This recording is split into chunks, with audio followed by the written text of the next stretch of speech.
Welcome back, podcast fans. I'm your host, Annette Hines, and this is Parenting Impossible, the Special Needs Survival podcast. I just really want to focus in on my guest this week, who is Matthew Kenslow.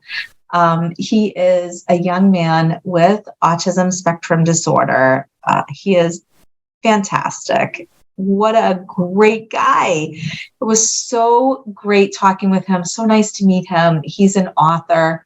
He wrote a book called Juggling the Issues, and his book is a life story, but it is based on his life, not completely all about his life. And it's really interesting. It talks about his perspective on what it's like to have autism.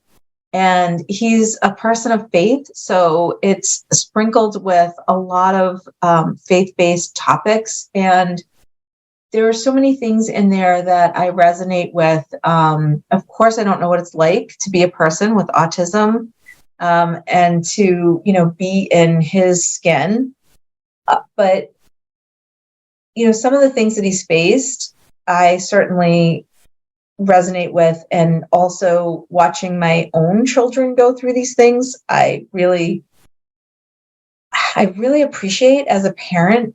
I've always wondered, what is it like? I've always wanted to ask them, and Elizabeth could never tell me because she was nonverbal. Caroline never really talked to me, so I never could hear from her words what was it like for her. So it answered a lot of questions for me, somewhat, what were things like for her? I just loved his resiliency and so appreciated just hearing his point of view, and really loved talking to him about autism acceptance. And that, the spread of acceptance throughout the world and throughout communities was really terrific. I loved learning about the Royal Rangers program, which is a little bit different than the Boy Scouts, and how fantastic it was that he, achieved the gold medal.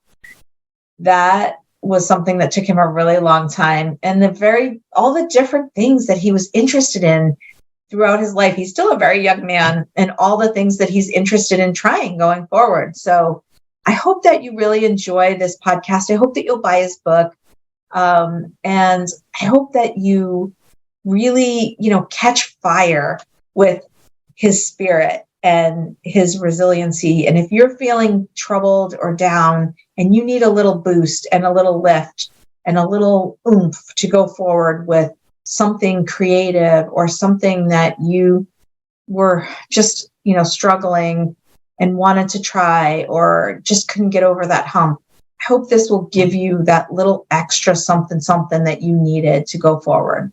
Because I know that after talking with Matthew, I felt that lift I really needed, and the last couple of weeks have been both so joyful and so,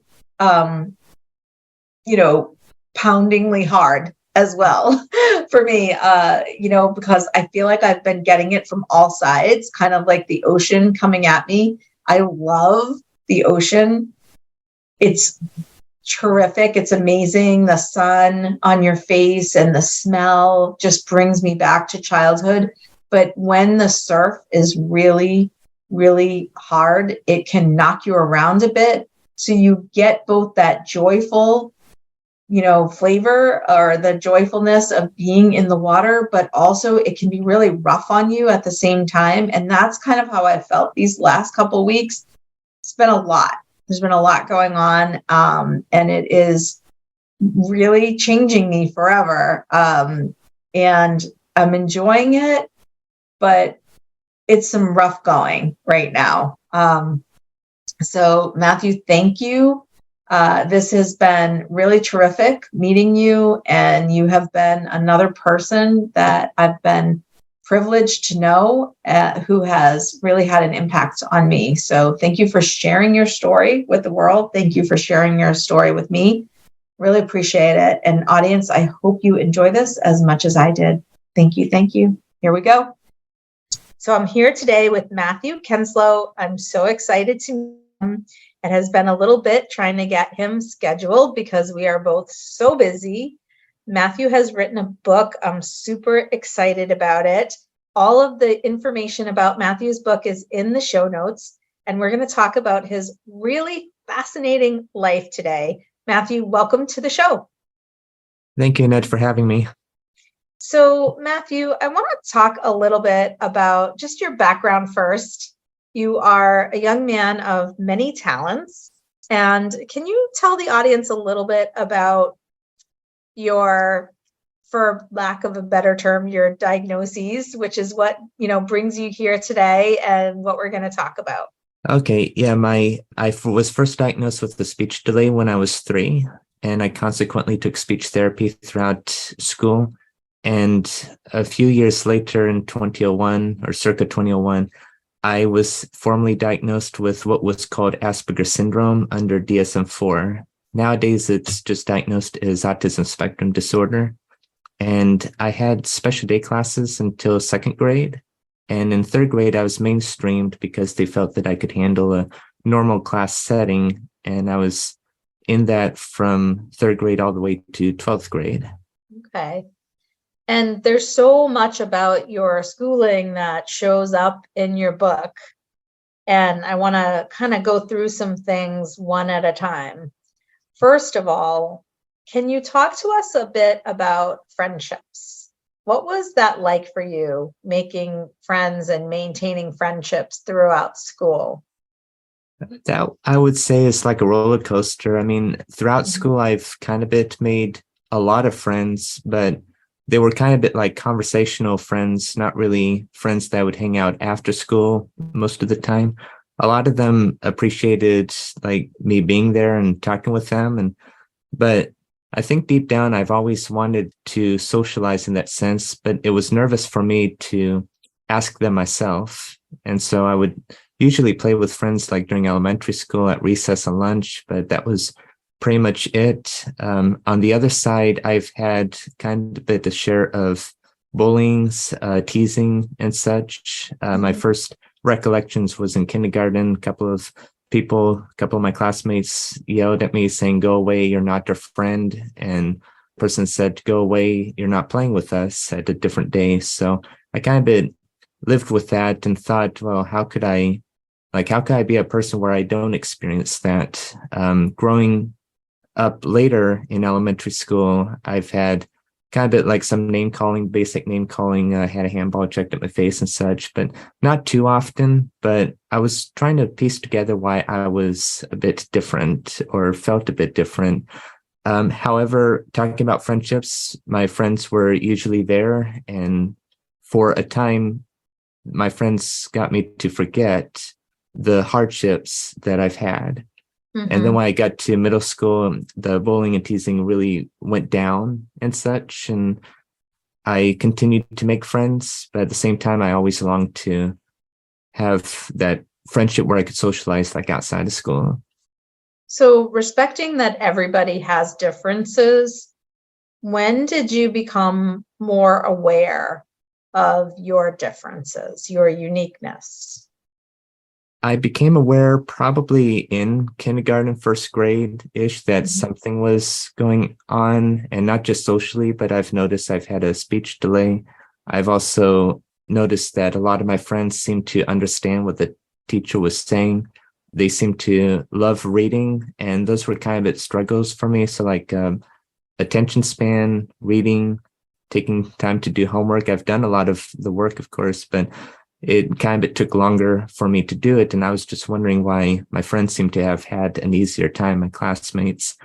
And then I guess as I got older, I've asked my mom, because I heard her talking to somebody, and I asked her, "Do I have anything?" And she said, "Well, I have a diagnosis of Asperger's syndrome, which is a mild form of autism spectrum disorder." And that's when it seemed like my life kind of made sense after that. And now I have to piece together. Okay. How did you start developing the self-advocacy skills that you have today? Because your book is magnificent, and I'm going to ask you about something very significant in a moment, the Rangers, where you really, really stand out as a fantastic self-advocate.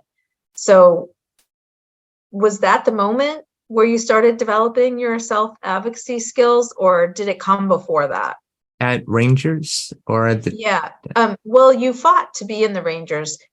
Did you start developing your self-advocacy skills before you got to that point and then you had them for Rangers? Because I want you to tell us that story about Rangers and getting in. But before that, what was going on? When did you start being able to advocate for yourself? I would say that started in high school. My RSP teacher, RSP stands for Resource Specialist Program, and she helped all of us become our own advocate. She told us, if you miss a day, you have to go to the teacher yourself and just say, what did I miss, for example? And I think that's what helped me be an advocate throughout life, as far as an advocate for autism. After, a few more years since I found out that that's what I had, I guess I decided to tell the world about it in a fictional story, which turned out to be the book that I have today, which is more autobiographical. And then I'll go back to the fictional piece later. So, and then I started to go to YouTube in 2018 and just make autism awareness and acceptance videos. Yeah, I love that. It's so helpful, really wonderful. And I'm not going to use the word inspirational because none of us like that. But it's really wonderful that you have decided that you're going to not just, take care of your own self, which you do a great job at, but you're going to extend beyond yourself to help others and to develop a platform and a program to help others be strong. What was the turning point for you that made you decide that you wanted to extend beyond yourself? Let's see, I always loved writing, and I began writing a fictional piece after I graduated high school. And then I thought, well, maybe I can make the main character have autism too. And so I decided to tell my stories and my feelings through this character. And I thought, if I'm writing a book again, then I'm going to make sure that I pursue it this time. So I went all out 4 years on it. So I think that's kind of the real start where I wanted to branch out. Okay. So that was the point where you decided that you wanted to write the book, was to help other people? Yeah, it started with like a different premise, but afterward I thought, well, maybe I could also make it like autism advocacy too. Okay. So tell me about the Rangers. Yeah, well, Royal Rangers is like a faith-based scouting program incepted in 1962. And I joined it when I was 5 because my mother knew about it and she had an outpost found for me. And so I started to go there and I moved up the ranks for 13 years. And at the very end, I earned the Gold Medal of Achievement. And that's the medal that is equivalent to the rank of Eagle Scout. And in it, it taught me a lot of leadership skills. It taught me a lot of survival skills, of course, wilderness survival, but also life survival and such. So that significantly helped me. I think it gave me a voice. And when I implemented leadership and after coming back as a commander, I felt like I significantly found like a voice where I could mentor boys at the ages that I once was. But it wasn't quite as easy as you're making it sound, right? You had to fight for that position. Precisely. Like the Gold Medal of Achievement, for me, that took 10 years to earn. Some people, it takes shorter than that, but for me, it took about 10 years. And I was driven by passion too at the same time. And also to be able to turn around and be a leader and a coach after, that didn't come easy either, right? Yeah, well, that one I just asked my commander, and it was, I'd say it was easier than other places that I tried for. And then there was another story in there about church too, about being part of the church group. Yeah, about like the second graders. I'm sorry, about the Watch after school program. Mm-hmm. That story. Yeah, that one I tried to apply for because I really wanted to help and get experience in teaching more than like I didn't just want the job. I wanted to serve in that way. But apparently the job was filled at that point. But I did, I guess, branch out. And so I went over to the church's website and found the position, and I submitted an application and submitted it. I called my commanders for references, and at first they didn't get it. And I went to the church office and sent emails, and it was kind of out of my comfort zone to have that assertiveness, but I Right. was eager to help serve as an assistant teacher. But at the very end, they said that the position was already filled, but they'll keep my application on file. And I tried to keep my hopes up, but I haven't actually received anything since. So that was kind of Mm-hmm. um, the experience. But at least I still had Rangers to help out. And also at the church, I tried to volunteer for their high school youth ministry. Mm-hmm. And I've been a part of it for 4 years. And that was the one where, they kind of, I don't think they said no to me, but at the same time, they kind of said no, if that makes sense. I wasn't able to come back as a captain like I wanted. Mm-hmm. But you did so much to put yourself out there and to really set a goal for yourself and take all the steps towards that. And when the door was closed to you, you just set another goal. And that's what I was trying to point out. And I want to make sure that our audience who's listening to this, whether it's self-advocate individuals, parents who can be discouraged sometimes about what their young adults with autism or another disability might be facing, that there's always hope, and that we should set goals, and we should set outrageous goals that are, maybe beyond reach, but we should reach anyway. And you're a shining example of that, Matthew. I want people to be encouraged. I want people to see you as an example. Yeah. And it was in 8th grade when I learned what the word perseverance meant, and how it was defined to me was you set a goal and then you do whatever you can, you persevere to meet that goal. And when I've had what I would call like rejection or just like not right now, but another time, I didn't take that and hide under the bed. I took that and realized, well, maybe that's not for me right now, but I could at least try for other things. And so I continued with a lot of other avenues. That is the power of not yet. It's not no, it's not yet. Right. And going through my credential school, learning to be a teacher, we learned about growth mindset and how to reinforce that to the students, that the student shouldn't say, like, I can't do this. They should rather say something to the effect, I can't do it yet. I don't know it yet. The power of yet. Yeah. And you've done so many interesting things. So I love entrepreneurship as a way for young folks, or maybe anybody with a disability, to create a job or a path for themselves when there isn't one, because jobs are vocations are one of the biggest challenges that people have with, in the world today, people with disabilities. So you actually have been and are an entrepreneur. So can you tell us a little bit about Kenslow Cards? I love this story. Sure.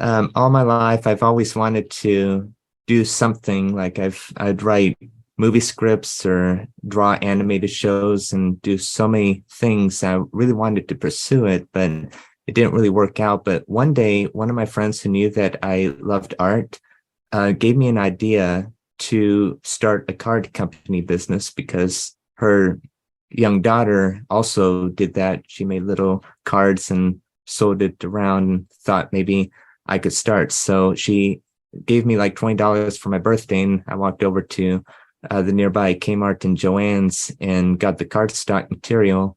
And I started to make greeting cards. And then from there, I started to kind of develop like a business. I would have samples and I would go around my friends at church and school and elsewhere and take orders. And then I would come back the next day or the next week and give them the order. And I would keep records and have fun with that too. So, is it still going? Fortunately, it's on hiatus for the past several years because the company that I started with stopped, but then I found a new company, but then that stopped and I couldn't really find anything like it. And then later school got in the way anyway. So. Yeah. Well, you are such a creative soul.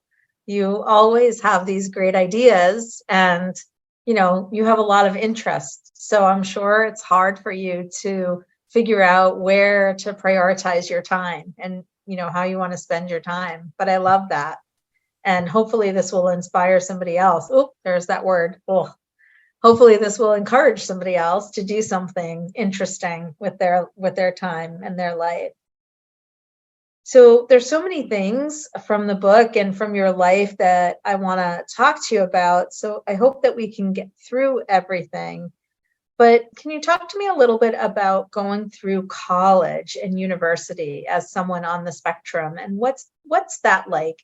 And if you have any way to sort of compare that to, the normalized experience, what is your experience like? What do you expect the experience to be like for a person on the spectrum? When I began Orange Coast College, August 27th, 2013, I'm like, well, first day of college, this is big, this is huge. And it wasn't long till I found out that college doesn't have a school bell or anything. You just attend classes. And then I noticed some people just getting up and leaving to use the restroom and coming back without raising their hand to ask the professor and such. And I realized there's a lot of independence in college and such. And you have a lot of expectations of responsibility, like signing up for your own classes. For me, I was in the disabled services, DSPS as they call it, and they helped me with setting up or registering for classes. They gave me priority registration, and they also offered some tutoring services if I wanted, like math and reading. So I took it in math, even though I love math, it still helped. But I guess since it seemed to be like a big world, I kind of had to bear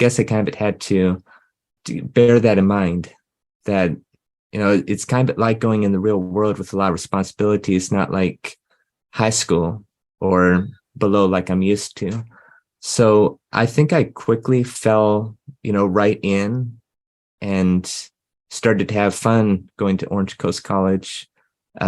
Still, the workload kind of got to me at times, and after persevering and pushing through for about 5 years at a 2-year college, I ultimately got an associate's in chemistry. Okay. Did you feel that the social expectations were hard to meet? Oh, I guess kind of yes, kind of no. I think because I have a mild form of autism, then I guess socially it's easy for me to be in a social setting and talk to people, but it's not really easy.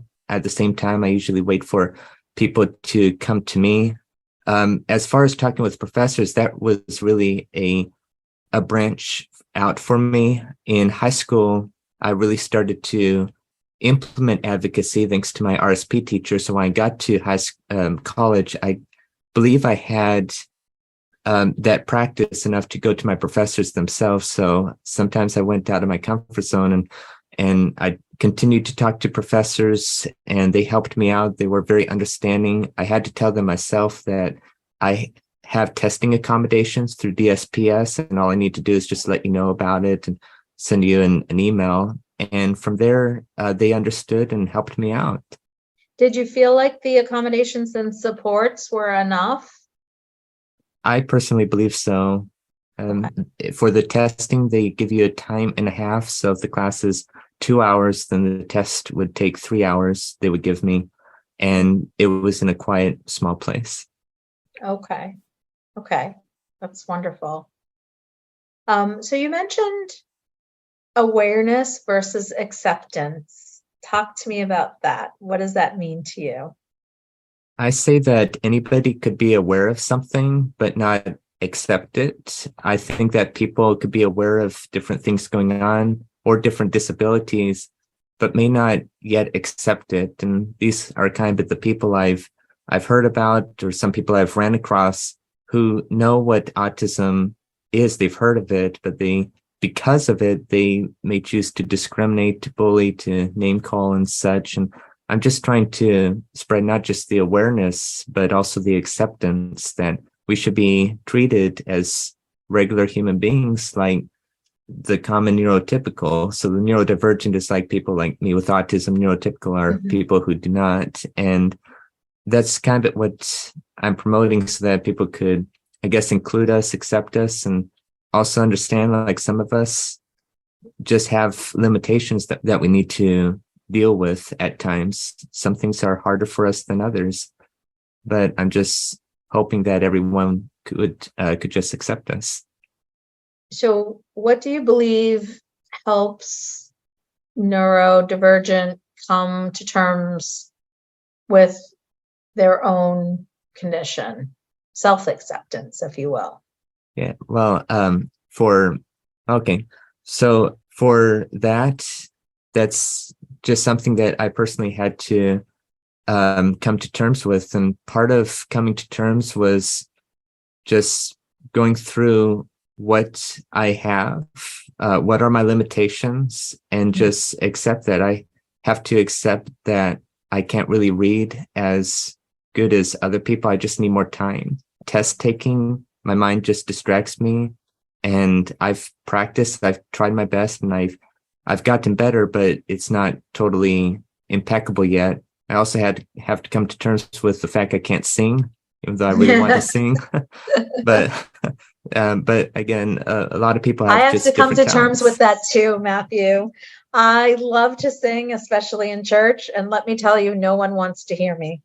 It is not good. Not good. Yeah. So, but yeah, I guess at the end of it all, I just decided to, I have to accept who I am. I have to believe that I'm created for this purpose, and to help other people in this way, and hopefully have them come to terms and accept them for who they ended up being.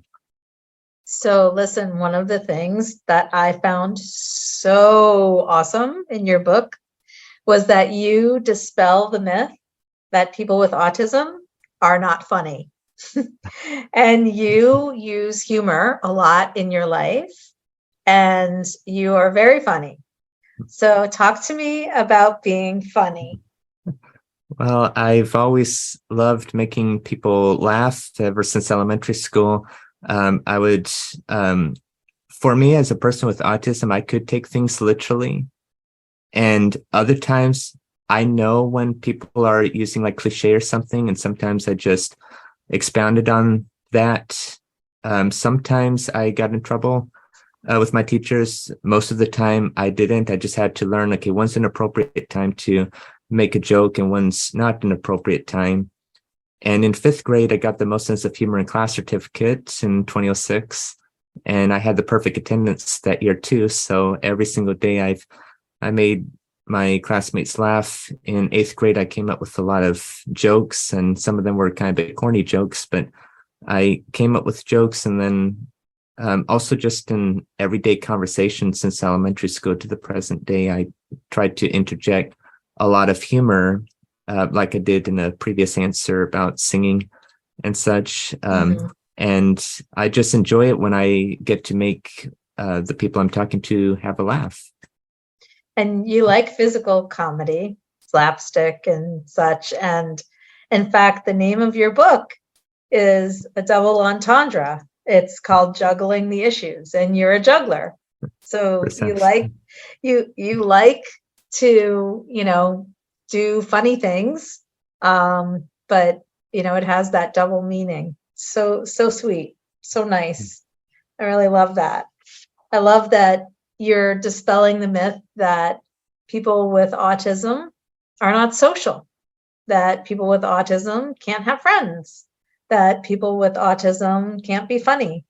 It's great. And there are other things on here as well, but as we're kind of getting to the close of our interview, I want to talk about something very meaningful to me because I am a faithful person, very faithful.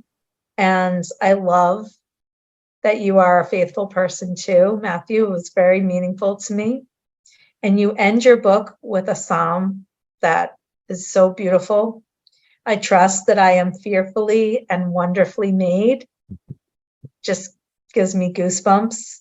And that speaks it all, doesn't it? Yeah. Because God doesn't make mistakes. And you are perfect. I am perfect. And we are here as we are supposed to be. And your book speaks to that entire issue, that you are who you are supposed to be, Matthew, as am I. And I so appreciate that you get that and that you are telling us all so that we can get that too. So thank you. My pleasure, and thank you. So I hope that everybody will grab Matthew's book, Juggling the Issues. Matthew, where can they find your book? It's sold on Amazon, but could also be found at any bookstore, ordered at any bookstore or library. But wonderful. Amazon's, I guess, the primary way. It's also available on Kindle too. Wonderful. Yeah, Amazon's the easiest way to get books for sure. Yeah, just make sure it says 2020, not 2019. Just to say I had to get republished, and there's kind of a little glitch there, but make sure it says 2020. Okay. All right. Well, thank you so much, Matthew. It's been such a pleasure spending time with you today. Appreciate you coming on. Thank you very much, Annette. It's been a joy.